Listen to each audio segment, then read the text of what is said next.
The lawyer's office smelled like expensive leather and bad decisions. And Maya Sinclair was about to make the biggest one of her life by signing a marriage contract with a man she had met exactly twice before. Her hands trembled as she reached for the pen, but she forced herself to stay steady. This was the only way. Her younger sister Sophie needed surgery, the kind that insurance companies loved to deny, and that cost more than Maya could earn in 5 years working double shifts at the restaurant. When Harrison Reed's attorney had contacted her 3 weeks ago with an offer that seemed too good to be true, she had almost laughed. Now, staring at the zeros on the check that would be hers the moment she signed, laughter was the furthest thing from her mind.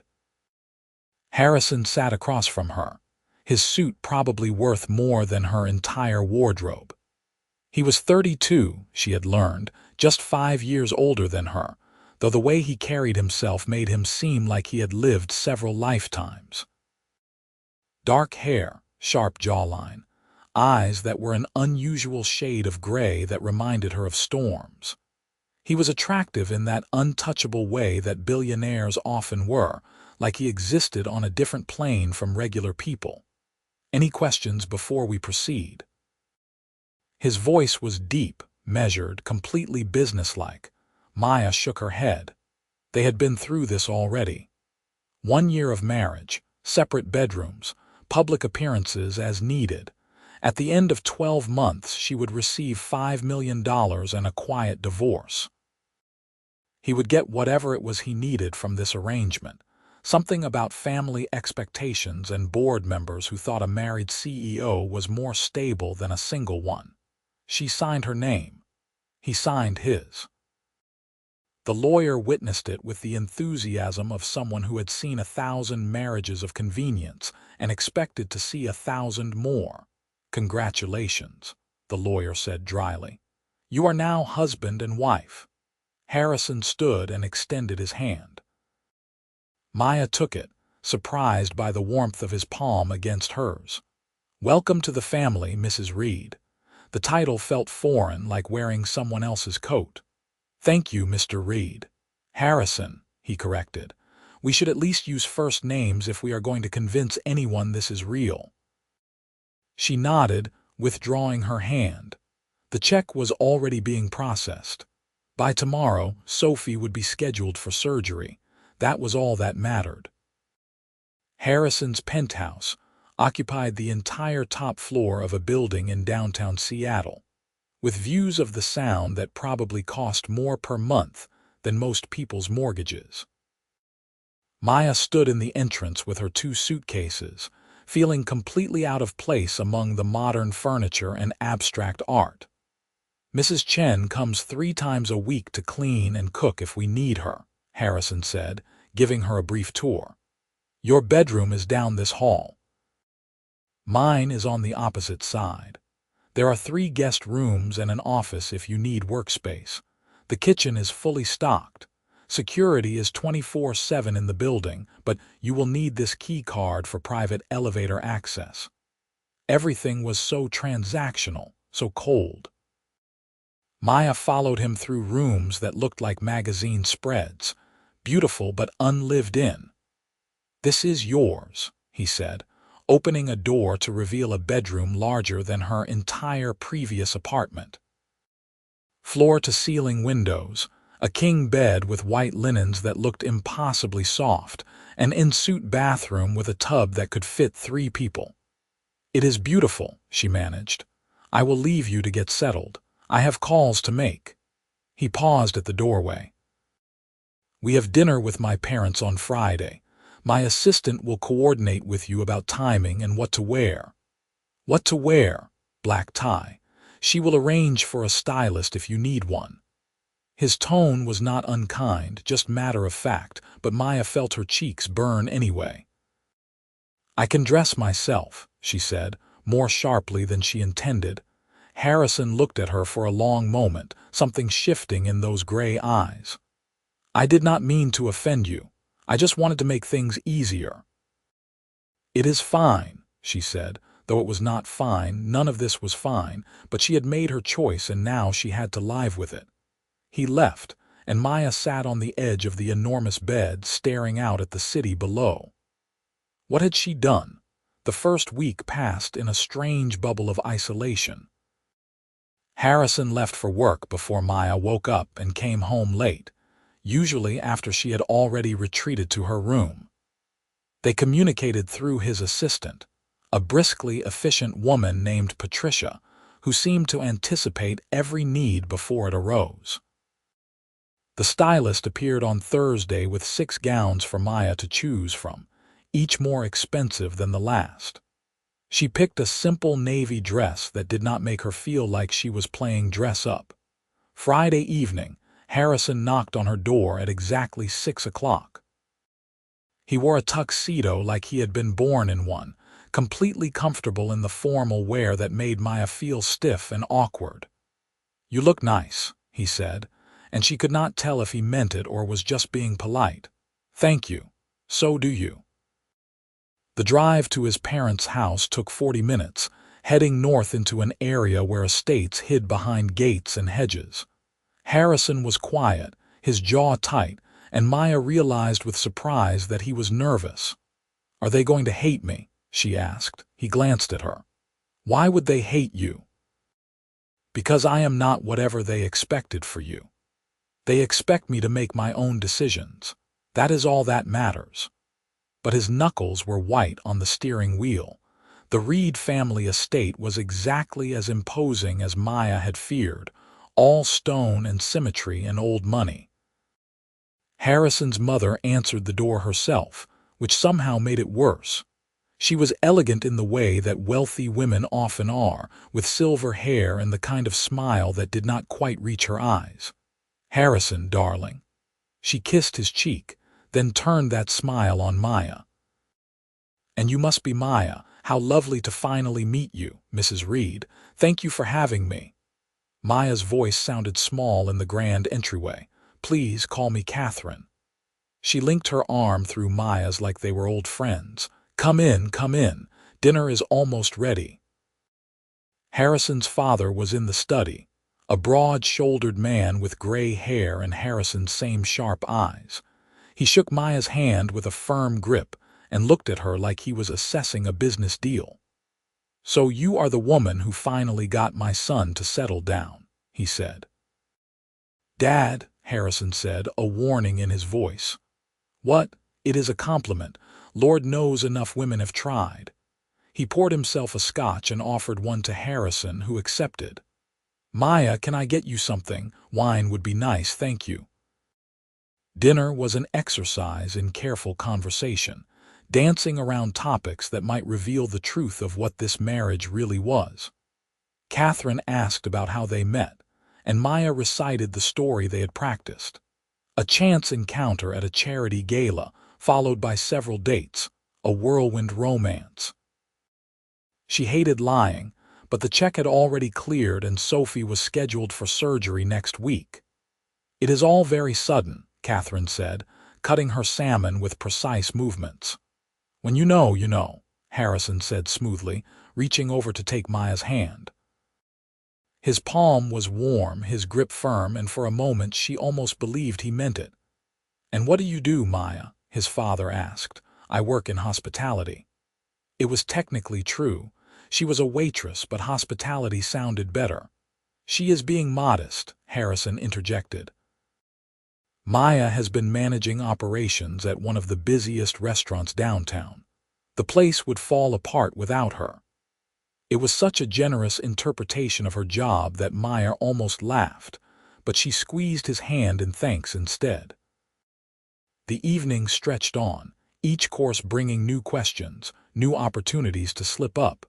By the time they said their goodbyes, Maya's face hurt from smiling. In the car, Harrison loosened his tie and exhaled slowly. "That went better than expected." "Your mother does not believe us," Maya said. "Probably not, but she will not say anything. Appearances matter more than truth in my family." There was something bitter in his voice.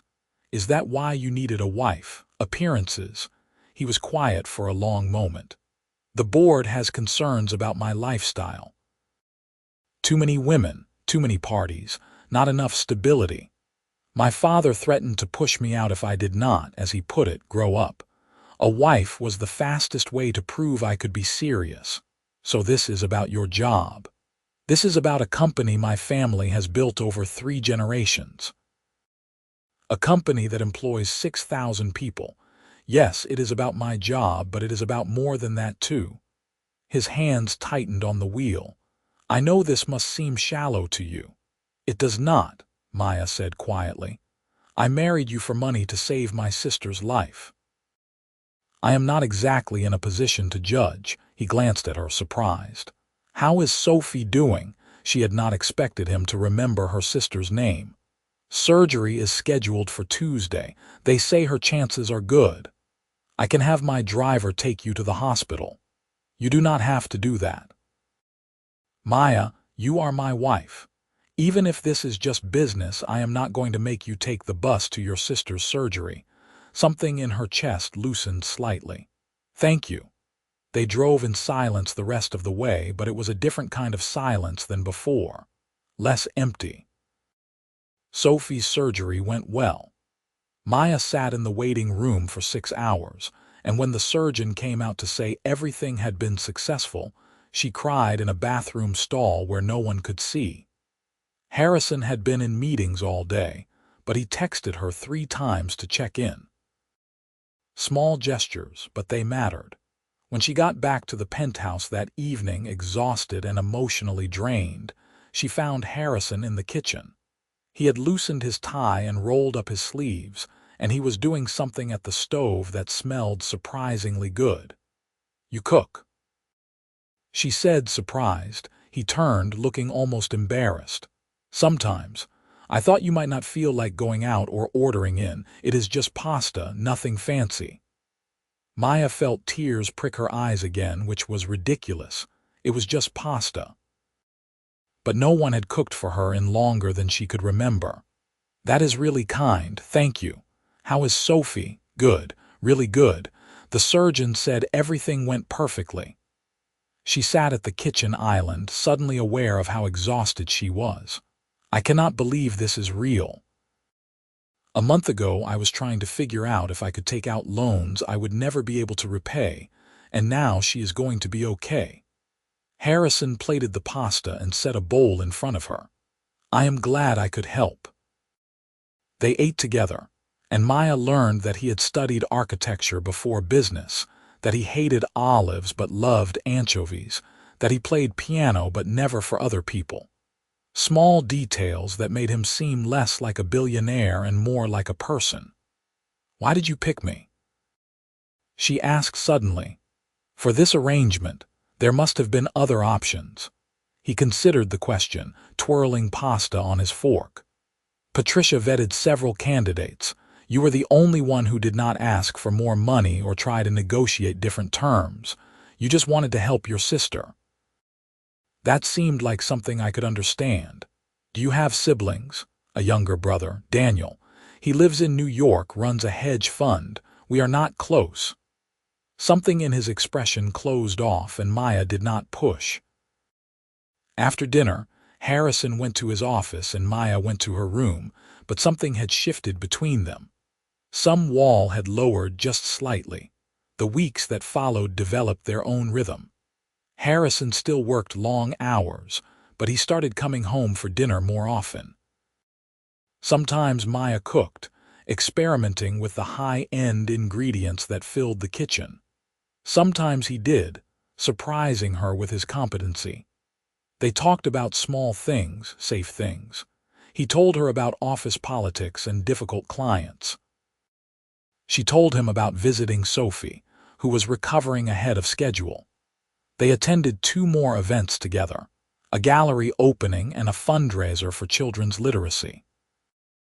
Each time, Harrison kept his hand on the small of her back, introduced her to people whose names she recognized from news articles, played the role of devoted husband so well that Maya sometimes forgot it was a performance.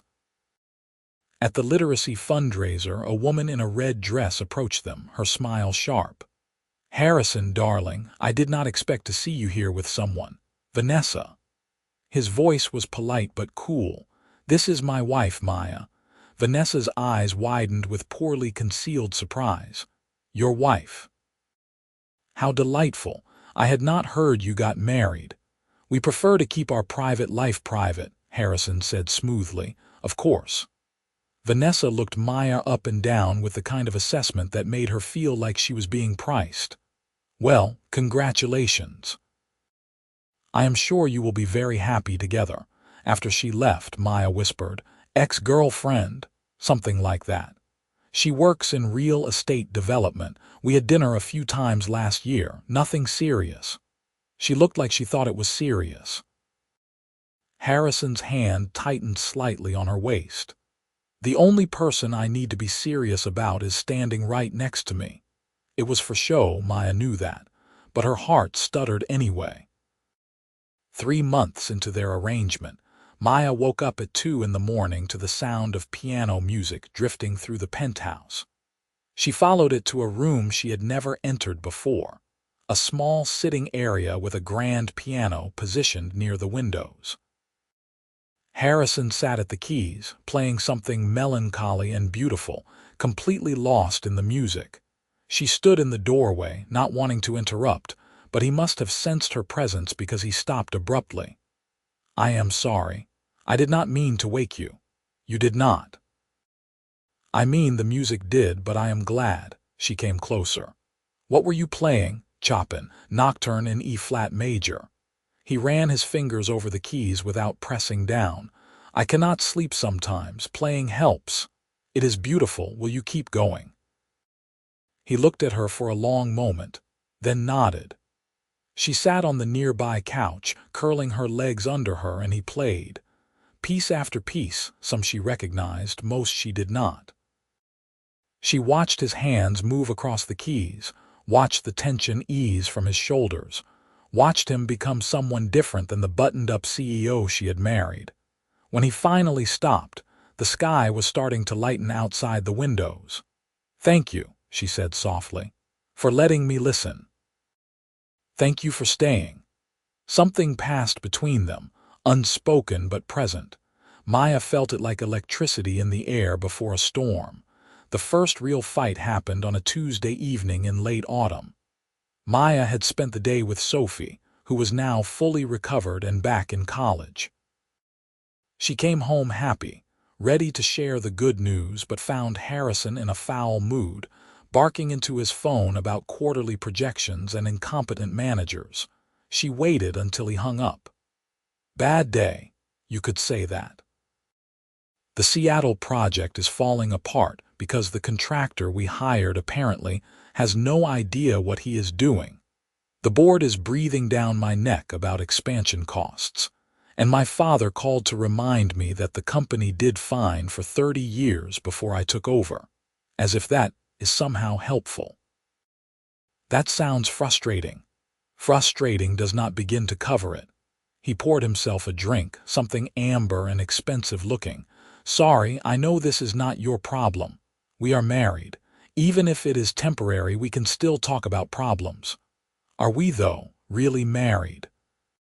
He turned to face her, and there was something raw in his expression.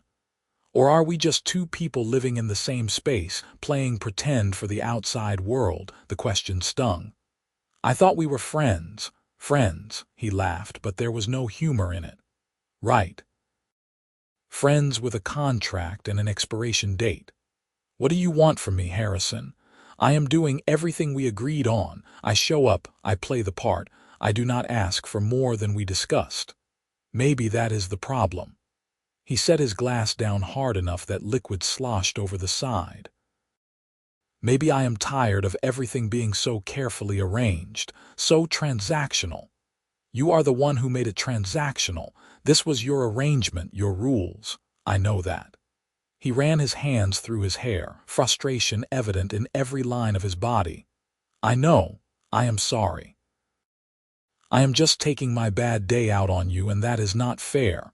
Maya felt her anger deflate. The contractor really messed up, put us 3 weeks behind schedule and over budget by $500,000. Can you fire him? Already did.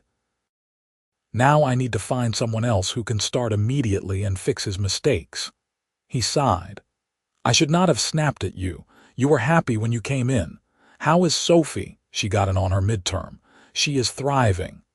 A real smile crossed his face, the first she had seen all evening. That is great, Maya. Really.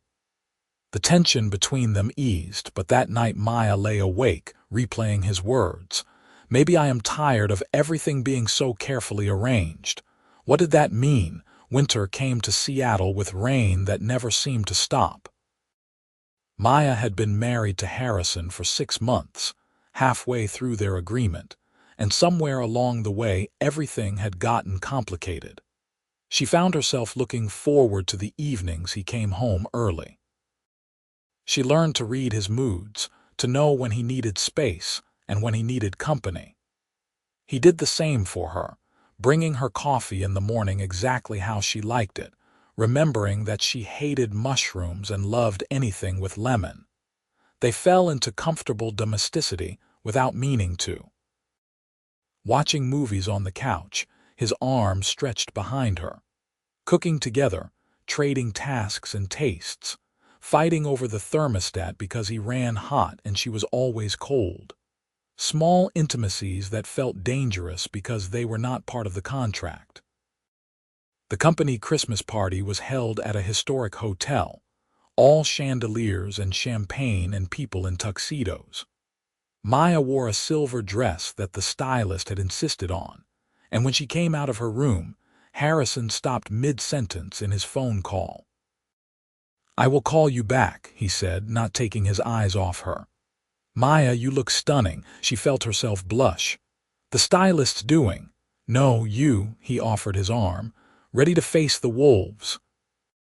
The party was exactly what she expected, full of people trying to impress each other and business deals disguised as casual conversation.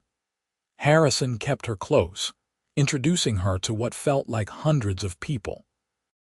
She smiled until her face hurt and made small talk about things she barely understood. You are doing great, he murmured during a break in the introductions. I know this is not fun. It is not so bad. Everyone has been nice. They are nice because you are with me. Do not let it fool you. There was cynicism in his voice, years of dealing with people who wanted something from him. A woman approached them, older, with kind eyes and a genuine smile. Harrison, I was hoping to see you here, and this must be your wife. Mrs. Patterson, good to see you. This is Maya. They talked for several minutes, and Maya found herself actually enjoying the conversation. Mrs. Patterson asked real questions, seemed genuinely interested in the answers. When she left, Harrison explained she ran a nonprofit for homeless youth. She is one of the good ones, he said. Actually trying to make a difference instead of just talking about it.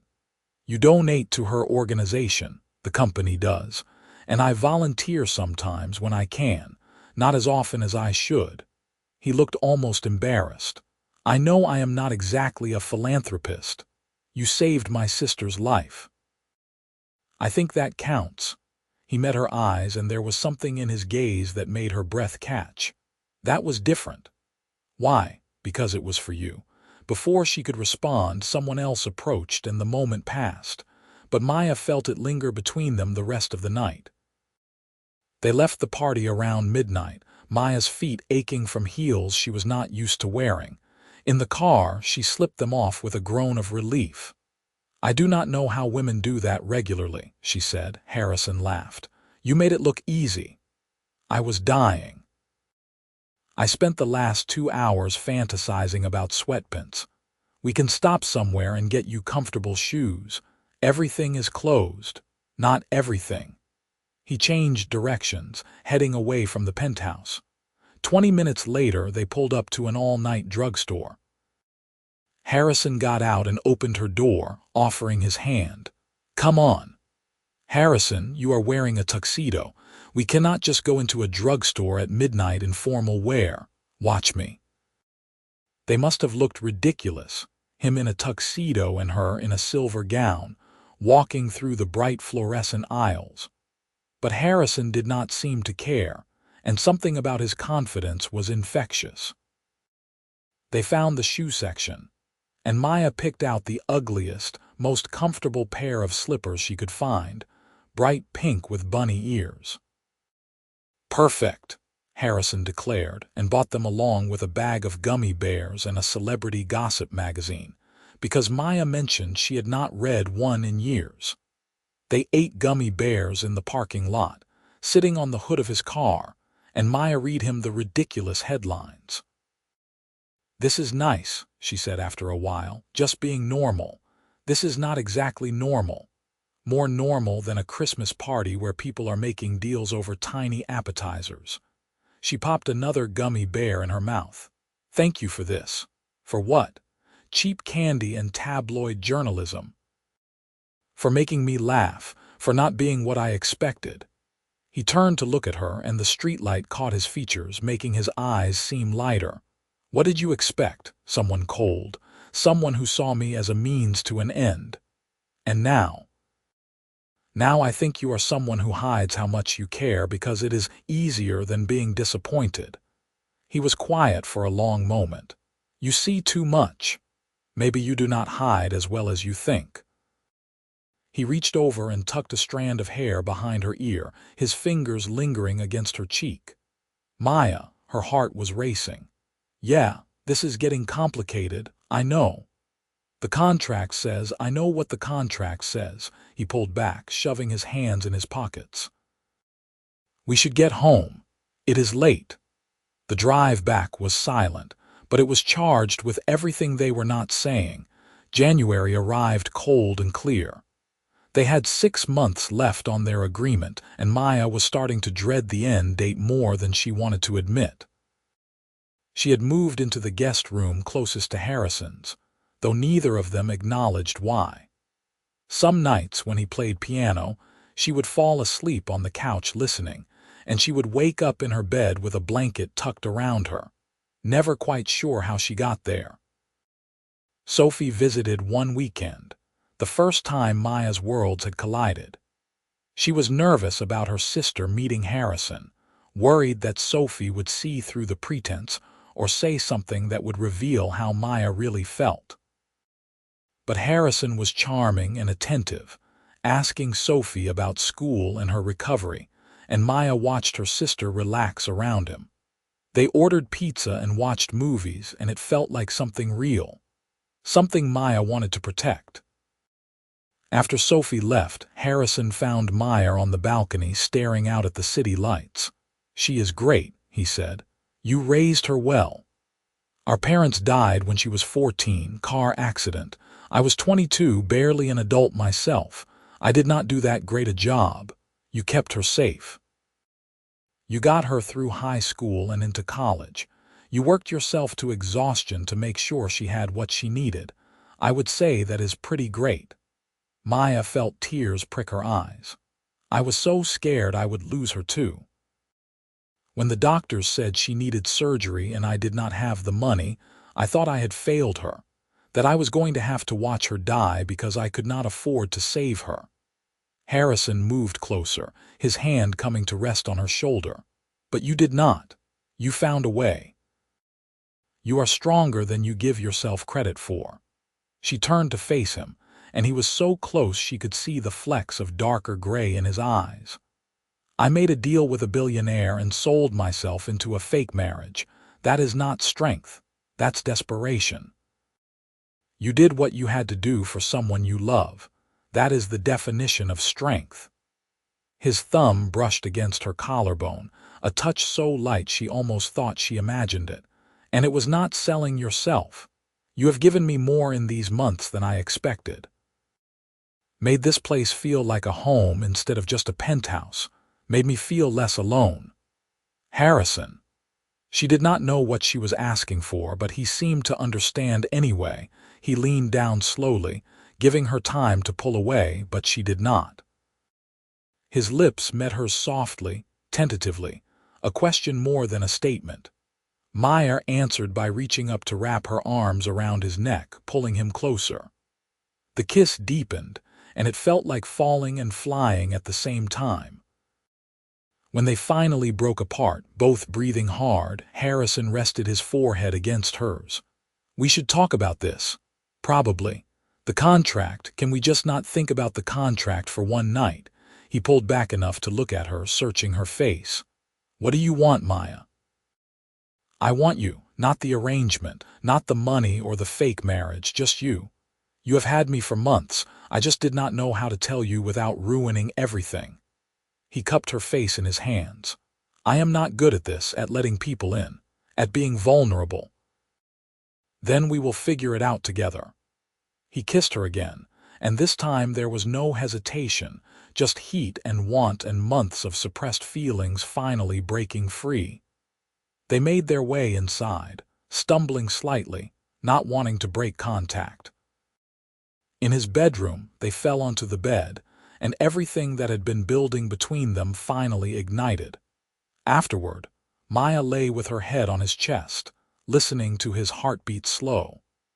His hand traced patterns on her bare shoulder, and she felt more at peace than she had in years. "We are going to have to tell Patricia to cancel the divorce lawyer," he said, and she could hear the smile in his voice. "Are you proposing we actually stay married?" "I am proposing that we start over. Do this right. Date each other, fall in love properly, maybe even have a real wedding that is not just signing papers in a lawyer's office." She propped herself up to look at him. "We are already legally married and just slept together. I think we are doing this backwards." "Then let's do it backwards." "I do not care about the order as long as I get to keep you." "You really mean that?"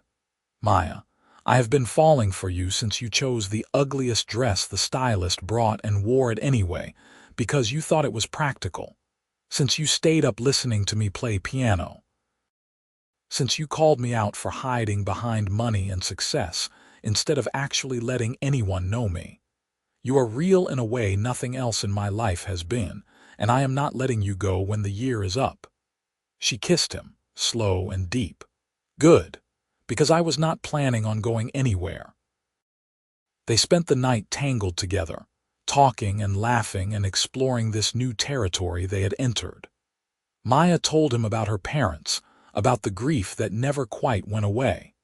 He told her about the pressure of living up to family expectations, about Daniel and the distance between them. They shared secrets and fears and hopes, building something real out of what had started as a transaction. Morning came too soon, sunlight streaming through the windows. Maya woke to find Harrison watching her, his expression soft. "What?" she said, suddenly self-conscious. "Just memorizing this. You here, with your hair all messy and my T-shirt falling off your shoulder. I want to remember it. You are surprisingly romantic for a ruthless businessman. Only for you. Everyone else gets the ruthless part." They spent the day together, ignoring work and responsibilities. They cooked breakfast, took a walk despite the rain, and curled up on the couch talking about everything and nothing. It felt like a stolen moment, precious, because they had almost missed it. Over the following weeks, they fell into a new rhythm. Maya moved her things into his bedroom, though she kept the other room for her clothes because his closet was already full. They went on actual dates, trying to build the foundation they had skipped over. Harrison took her to his favorite restaurant, a tiny Italian place that did not care that he was a billionaire. She took him to the aquarium because he mentioned he had never been. They told Sophie first, over dinner at the penthouse. Maya was nervous, worried that her sister would think she was making a mistake or moving too fast, but Sophie just grinned. "Finally. I was wondering when you two would figure it out." "You knew?" Maya asked. "Maya, you smiled at your phone every time he texted. And Harrison looked at you like you were the only person in the room. It was not exactly subtle," Harrison laughed. "I thought I was hiding it better than that. You were not. Neither of you were. I am happy for you, though. You are good together." Telling his parents was more complicated. They invited them for dinner, and Maya felt the same nerves she had the first time, but for different reasons now. "We have something to tell you," Harrison said after the meal, taking Maya's hand. "When Maya and I got married, it was not exactly traditional. It started as a business arrangement." Catherine's eyebrows rose, but she said nothing, waiting for him to continue. "But somewhere along the way it became real. I fell in love with her, and I want you to know that this is not temporary. This is forever if she will have me." His father looked between them, then cracked a rare smile. "I know. You know, son, I have been in business for 40 years. I can spot a contract marriage from a mile away. What I could not spot was when it turned into something genuine, but I am glad it did. You have been happier these past months than I have seen you in years." Catherine reached over and squeezed Maya's hand. "Welcome to the family, dear, for real this time." Spring brought new beginnings. Harrison proposed properly, with a ring he designed himself and a speech that made Maya cry. They planned a real wedding for the summer, something small and intimate with the people who actually mattered. Sophie was the maid of honor. Daniel flew in from New York and surprised everyone by being warm and funny, rekindling the connection with his brother that had been dormant for too long. The wedding was held in a garden overlooking the Sound, with flowers everywhere and the sun shining for once in Seattle. Maya wore a dress she actually chose, simple and elegant. Harrison wore a suit and cried when he saw her walking toward him. "I was supposed to keep it together," he said, wiping his eyes. "Too late," she teased, her own vision blurry with tears. They said their vows, the real ones this time, promising to love and honor each other for the rest of their lives. When the officiant pronounced them husband and wife, Harrison kissed her like he never wanted to stop, and everyone cheered. At the reception, they danced under string lights, surrounded by people who loved them. Sophie gave a speech about how her sister deserved happiness and how grateful she was that Maya had found it. Daniel toasted to new beginnings and healing old wounds. Catherine and his father looked proud. "This is better than a lawyer's office," Maya said as they swayed to the music. "Infinitely better. Although I do not regret that day, it brought me to you. I am glad I signed that contract, me too. Best business decision I ever made." He kissed her forehead. "I love you, Mrs. Reed. I love you too." 2 years later, they welcomed their first child, a daughter they named Clara. Harrison was a nervous wreck during the delivery, holding Maya's hand and looking like he might pass out. But when the nurses placed Clara in his arms, he looked down at her with such wonder that Maya fell in love with him all over again. "She is perfect," he whispered. "She really is." They brought Clara home to the penthouse, which Harrison had insisted on child-proofing 6 months in advance. Sophie visited every weekend, thrilled to be an aunt. Catherine and his father were surprisingly hands-on grandparents, always offering to babysit. Daniel sent extravagant gifts from New York and promised to visit more often. Maya cut back her hours at work, having finally gone back to school and earned her degree in hospitality management. She now consulted for restaurants, helping them improve operations. Harrison had stepped back slightly from the company, delegating more so he could spend time with his family.